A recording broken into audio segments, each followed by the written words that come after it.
guys as buyers? I mean, aside from the fact that there was a different buyer, a third buyer that was different, was your experience different? I would say yes, because the first season, we really just, you know, like for me, I just focused on trying to buy whatever I thought was just the, you know, the most trend right and the cutest stuff. I mean, for lack of a better word.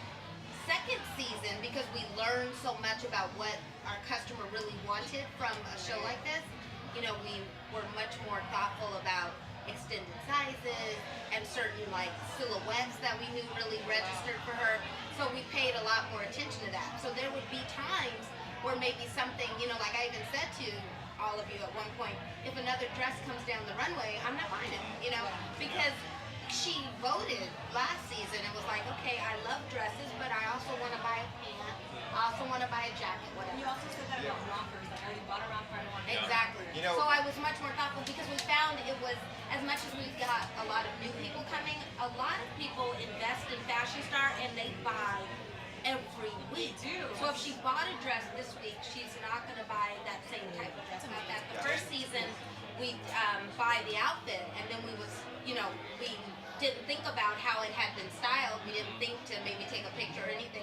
So we would style it the way we thought, you know, which still worked, but wasn't what resonated with them when they saw it in the show.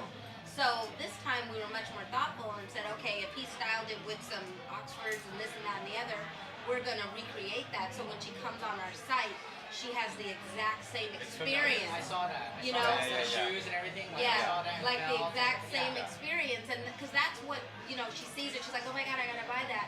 And then she comes on the site, and you know, maybe we style it a totally different way, which shows versatility, but isn't what she saw.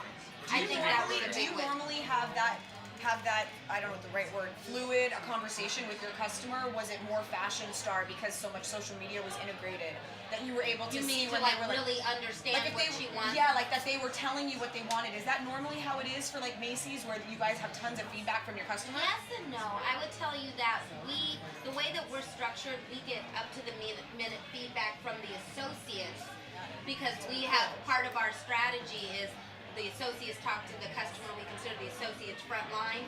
And so when I go into a store, the first thing, I don't even want to talk to the managers. I'm like, Sally, associate, what does your customer want? And I get it all, you know, the good, the bad, the ugly.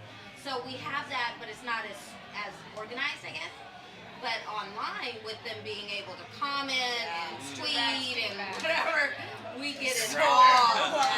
But we love it because, you know, that's why we're here. I mean, we want to know if we're, you know, if my report card is bad, I want to know so I can fix it. So one last thing, guys, I would love to hear from Caprice, and for you guys to hear from Caprice, like, what do you look for in a fashion star? Like, when you get all these auditions, like thousands, I heard it was like 16,000 or something crazy. It was a crazy like, number. How many applied this season?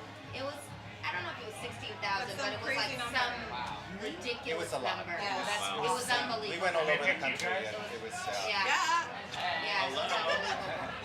I would say that, and maybe I'm a little bit different, but I really look for someone who has a genuine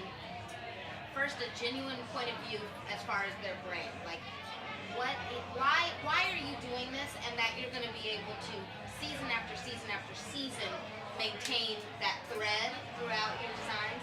So once I establish and say that you're talented, right, and you're creative and you can do all that, what kind of put it over the top for me with every single one of you was also your personality and your, you know, like a personal connection. Because as a retailer, we work very closely with our designers, you know, and it becomes like a relationship.